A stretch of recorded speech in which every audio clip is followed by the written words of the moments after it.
J'ai été violée. Je ne me suis pas fait violer, ce qui est très différent. Jamais je n'ai dit que je m'étais fait. On ne se fait pas quoi que ce soit. Ce sont des personnes qui ont une action envers nous. À partir de là, moi, j'y suis pour rien. Moi, j'ai jamais eu honte. Parce que la honte, c'est et ça restera pour les violeurs. Que les choses soient claires pour tout le monde. Bonjour, je suis Claudine Cordani. Je suis une Parisienne de 53 ans, ex-journaliste. Je suis aujourd'hui autrice avec un plaidoyer pour la justice, un premier livre. Ce plaidoyer s'appelle « La justice dans la peau ». Ça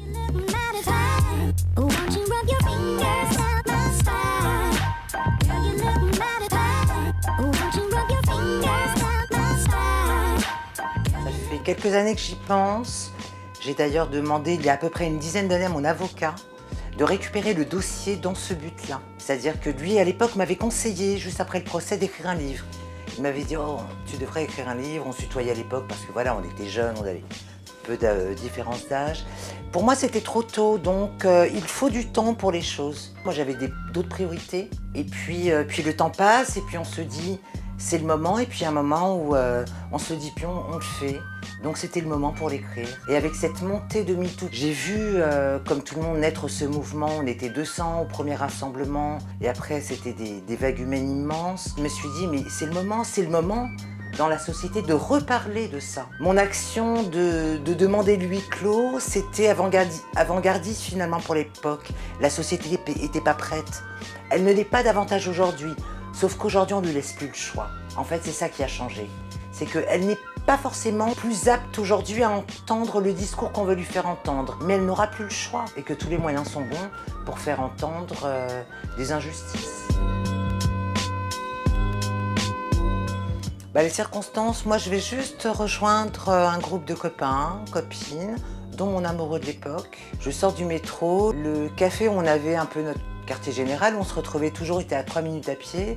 En fait, ces 3 minutes, je les ai pas eues, quoi. J'ai été enlevée voilà, dans la rue avant. J'ai pas eu ces 3 minutes pour atteindre cet endroit où j'aurais pu être en sécurité. Donc en fait, voilà, ça peut arriver à n'importe qui. On sort d'un métro et on doit aller quelque part. Ben non, finalement, des personnes se permettent de décider qu'on aille ailleurs. Donc ça change un peu le cours d'une vie.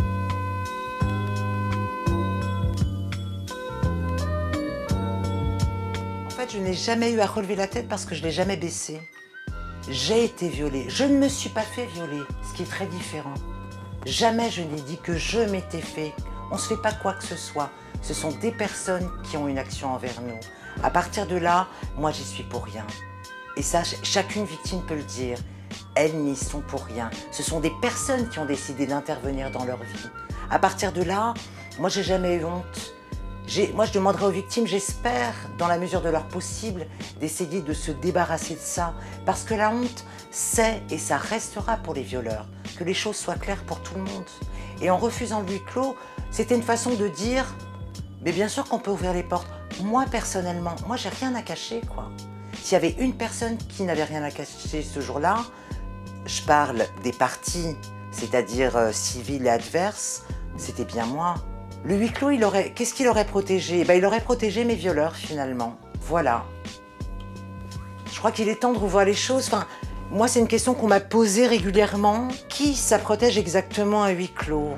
Alors, pour une partie des affaires, on peut considérer que lorsqu'il s'agit d'enfants de tout petits, bien sûr, les parents n'ont peut-être pas envie de les exposer eux-mêmes à un procès en refusant le huis clos parce que, voilà, pour un petit, à la presse, il y a plein de monde, c'est vraiment autre chose à gérer. Mais moi, personnellement, voilà, en faisant ça, je n'ai pas protégé mes violeurs. Et la honte s'est retournée contre eux, du coup. C'est-à-dire que tout le monde pouvait les voir. Tout le monde pouvait voir que ce dont on parlait dans ce tribunal, c'était eux les coupables. Alors que normalement, enfin, si moi je n'avais pas refusé le huis clos, voilà, à part eux, nous, les personnes qui ont eu accès au dossier, aux pièces, personne n'était au courant. Et pour moi, c'est ça l'important. C'est pas une question de balancer. Balancer, déjà, c'est un terme que j'aime pas. On se croirait dans un film avec la police, des voleurs, il y en a qui les balancent. Non, balancer, si ça veut dire les choses, bah oui, il faut balancer, il faut dire les choses, il faut dire ce sont ces personnes qui m'ont fait mal là. Que les gens le sachent, bien sûr. Bien sûr, de toute façon, moi j'ai une chose à dire à ce niveau-là. Je ne pense pas être plus courageuse qu'une autre. Il y a plein de personnes qui sont courageuses, il y a plein de personnes qui auraient pu faire comme moi. Bon, il faut qu'il y en ait une qui commence. Voilà, ça a été moi. J'ai pas eu conscience que j'étais la première. Mais tel est le cas, voilà, j'ai été la première. Je pense qu'en fait, c'est pas un manque de courage de la part des victimes qui déjà portent plainte. C'est super dur de porter plainte quand même si ça se passe bien, même si moi j'ai été bien accueillie, c'est vrai, j'en parle dans mon livre. J'ai eu cette chance-là parce que ce qui devrait être normal, c'est une chance quand on entend que beaucoup de femmes ne sont pas entendues, sont moquées, sont maltraitées, c'est juste une honte ça d'ailleurs. C'est pas un manque de courage des victimes, c'est un manque de courage de la société d'écouter et d'accompagner les victimes. Parce que croyez-moi que si la société, et quand je dis la société, c'est toutes les personnes qui la composent, ce sont les médias qui informent. On peut contribuer à informer dans un sens. On peut contribuer en traitant des sujets à informer. Tant que la société pensera que la faute est aux victimes, on n'aidera pas les victimes. C'est d'abord la société qu'il faut convaincre. Le courage, nous, on l'a déjà. Le courage, c'est déjà d'aller porter plainte. Il y a des femmes qui le font, il y en aura plus qui le feront quand elles se sentiront soutenues par la société, ce qui est loin d'être le cas.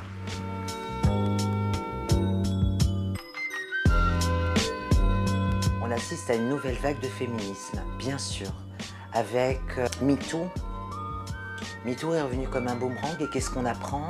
On en apprend tous les jours, des affaires dans tous les milieux. Aucun milieu n'est épargné, donc ça veut dire que la société n'a pas voulu entendre qu'à nouveau, il y a une vague pour la réveiller à nouveau. Et je vous assure qu'on ne la laissera plus s'endormir. C'est fini ça. D'ailleurs, la preuve, c'est que là, on a un iWas Corsica qui s'est lancé. Il y en a d'autres, iWas Lille. Il y en a d'autres, ça se multiplie. Ça ne veut pas dire que la parole se libère parce que la parole se libérait déjà. Ça veut dire que beaucoup de femmes commencent à se sentir hors de la honte et font des démarches. Et plus la société va les encourager, plus elles seront nombreuses. Des femmes, des hommes aussi. Je rappelle que voilà, on généralise en parlant de femmes parce que le pourcentage est plus important. Il y a des hommes malheureusement aussi. Il y a beaucoup d'enfants. Je voulais préciser qu'une société qui ne sait pas s'occuper d'abord de ses enfants, de leur santé physique, mentale, c'est une société qui ne sait pas s'occuper de son peuple en fait. Voilà, des gens qui la composent. Mais évidemment qu'il le faut, bien sûr qu'il faut sensibiliser. En fait, c'est comme toute chose, vous prenez les choses à la base. C'est-à-dire que se préparer à une société, se préparer à des métiers futurs, se préparer à une citoyenneté, ça fait partie de la citoyenneté. Ça fait partie d'un meilleur vivre ensemble. Veiller, être attentif à la société dans laquelle on vit. Être attentif si on sent qu'une personne est en danger. Je pense que si on en parle aux enfants, quelque part les enfants comprennent, parce qu'ils sont super intelligents, que si on peut leur en parler, c'est qu'eux à leur tour peuvent le faire. Ils pourront en parler à leur tour, c'est-à-dire, c'est comme ça qu'on fabrique un tabou, en n'en parlant jamais. Une société qui fabrique des tabous, ça veut dire qu'il y a une liste de sujets dont elle ne veut pas parler. Mais ça, c'est l'effet boomerang, c'est-à-dire quand ça vous revient dans la gueule dans une société, ça fait super mal. Bien sûr, il faut sensibiliser à tout âge et en commençant par le plus jeune âge, quand c'est compréhensible par des enfants.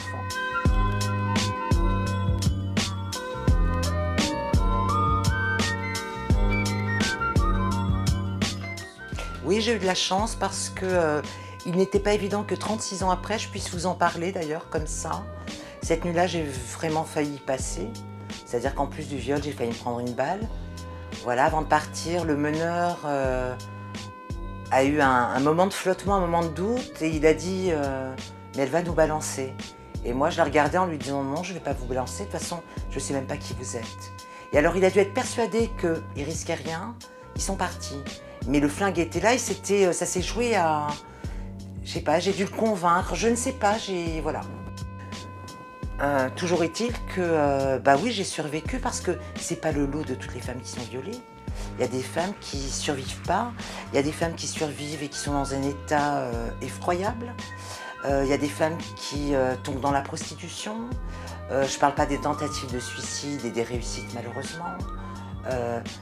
Moi, j'ai pas été concernée par tout ça, donc oui, par rapport à quelque chose de grave, hein, puisque le viol est un crime, on le répétera jamais assez. Merci Gisèle Halimi. Malgré ça, oui, j'estime avoir eu de la chance, parce que j'ai eu aussi de la chance, dans des délais très courts, d'avoir le nom des violeurs. Donc ça a été une circonstance aggravante, un flagrant délit. Il n'aurait peut-être pas pris 12 et 10 ans de prison s'il n'y avait pas eu cette notion, enfin, ce flagrant délit, justement. Alors, j'ai pas de souvenir précis d'un moment différent par rapport au premier jour. Pour moi, il n'y avait aucun doute, ils allaient être condamnés. Pour moi, ils partaient en prison. Après, la question, c'était de savoir combien d'années. Il me semble que le procureur général demandait 15 ans. Ils ont eu 12 et 10 ans. J'estimais que la justice avait fait son travail. Déjà parce qu'ils étaient condamnés, c'était avéré. La justice avait fait son travail, donc ça pour moi c'était super important. Et puis j'allais passer à autre chose, donc j'étais soulagée parce que tout ça c'était terminé. Quand je dis tout ça, c'est le procès. Parce que comme je le dis, on prend perpète, d'où la demande d'imprescriptibilité dans les affaires de viol. Nous on prend perpète, il n'y a pas de raison qu'on limite le temps de porter plainte, quoi. Nous, on prend bien perpète, donc en fait, c'est voilà. Ce qui était fini, c'était le traitement de l'affaire, l'instruction. Voilà, il y avait eu jugement. Moi, j'allais poursuivre ma vie. Je me sentais soulagée que ce soit en effet terminé. Parce qu'en fait, le procès, c'était un but à atteindre, un objectif. Une fois que le procès était terminé, la question, c'était de savoir ce que j'allais faire après. Et dans l'immédiat, en fait, j'avais rien envie de faire parce que j'ai développé un syndrome de la cabane. Le syndrome bien connu dont on a parlé pendant la pandémie. J'avais plus envie de sortir de chez moi. L'extérieur me faisait peur, malgré tout. Je sortais pour aller au rendez-vous chez le juge d'instruction. Je sortais peu finalement. Mais après le procès, j'ai dû ne pas sortir quasiment de chez moi pendant 6 à 8 mois. Le temps de me poser aussi, j'ai besoin de réfléchir, savoir ce que j'allais faire par la suite. Puis après, voilà, j'ai embrayé sur un des métiers de l'imprimerie qui m'a permis 2-3 ans ensuite, 2-3 ans après, d'intégrer la presse.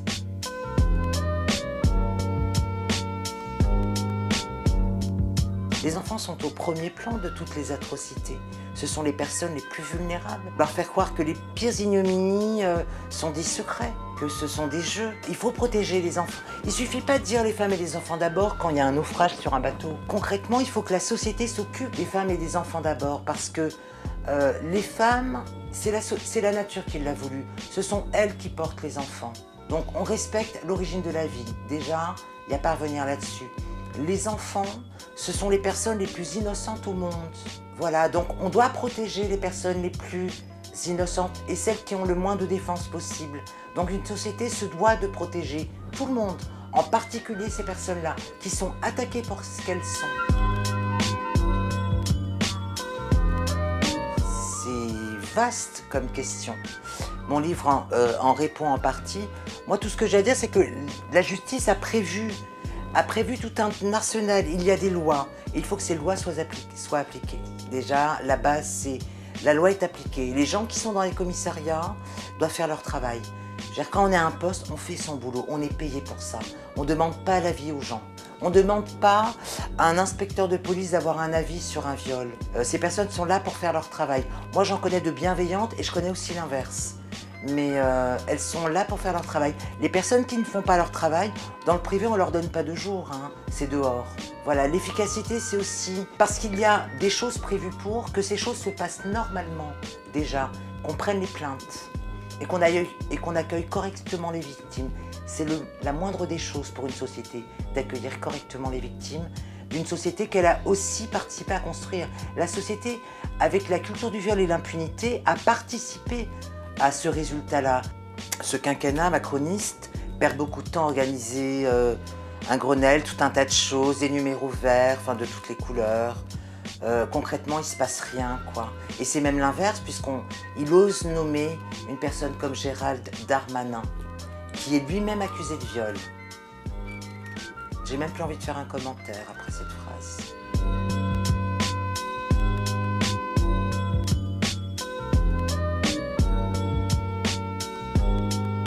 Après cette période justement de syndrome de la cabane, où j'ai pris des décisions, j'ai entamé des démarches pour entrer à la Chambre typographique parisienne, voilà, pour travailler, pour devenir indépendante, j'ai décidé que ce serait moi qui déciderais à partir de là.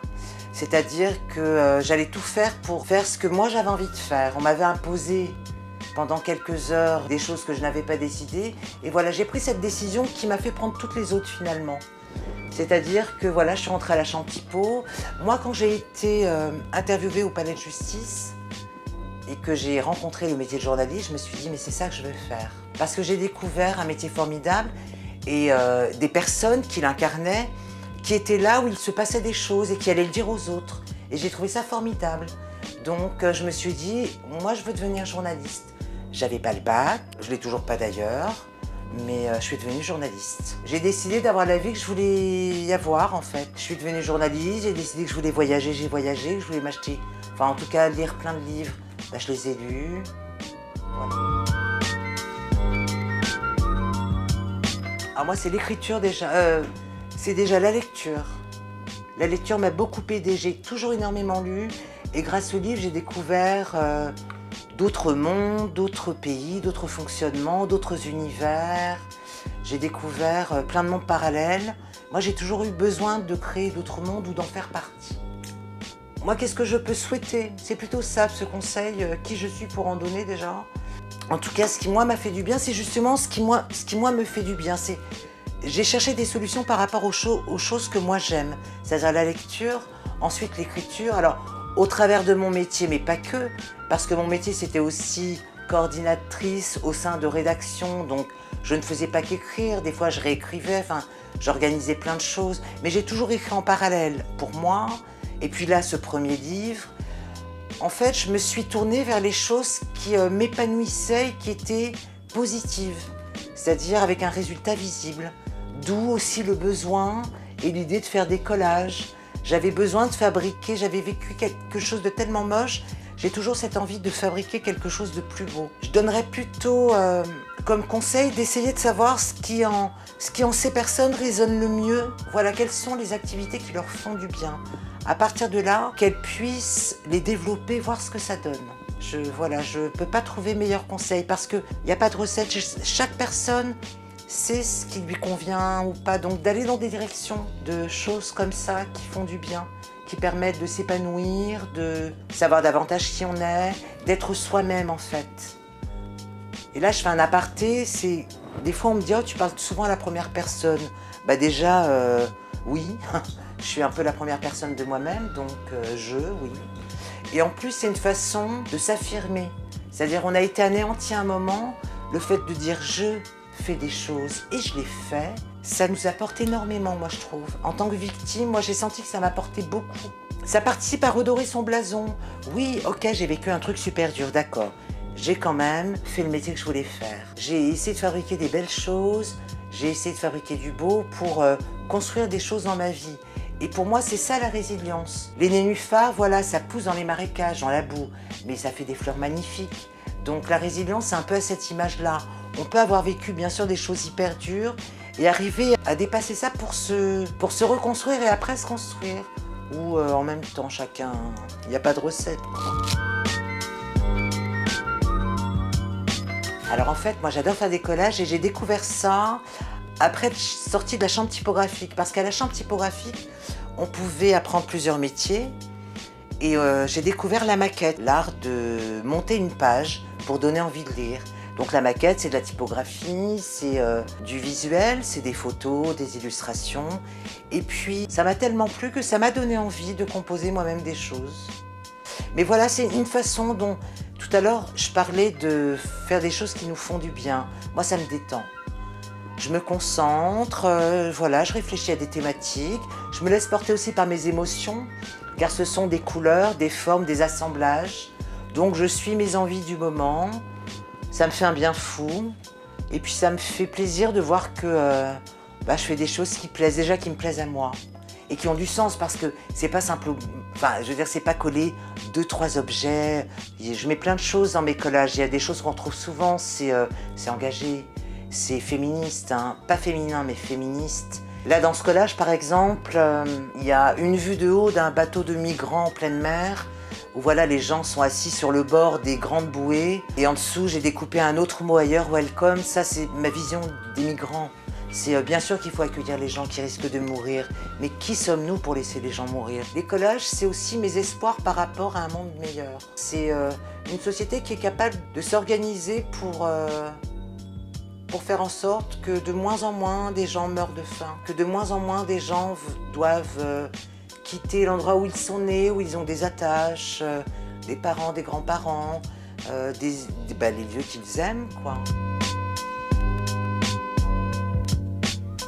Ce que j'aimerais dire, moi, au président Emmanuel Macron, c'est que si on veut vraiment gouverner un pays de façon moderne aujourd'hui, on ne peut pas occulter la culture du viol qui sévit dans toutes les sociétés. On ne peut pas occulter qu'il y a des moyens financiers à mettre sur la table pour mettre en œuvre une contre-culture du viol. Voilà. Les bénévoles font beaucoup, mais elles ne peuvent pas tout faire.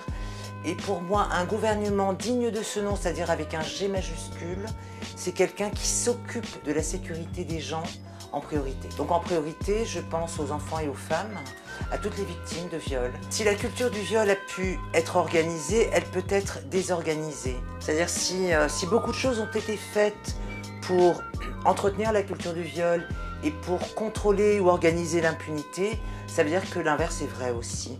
Pour moi, c'est une question de volonté. Moi, je ne me pose pas la question très longtemps.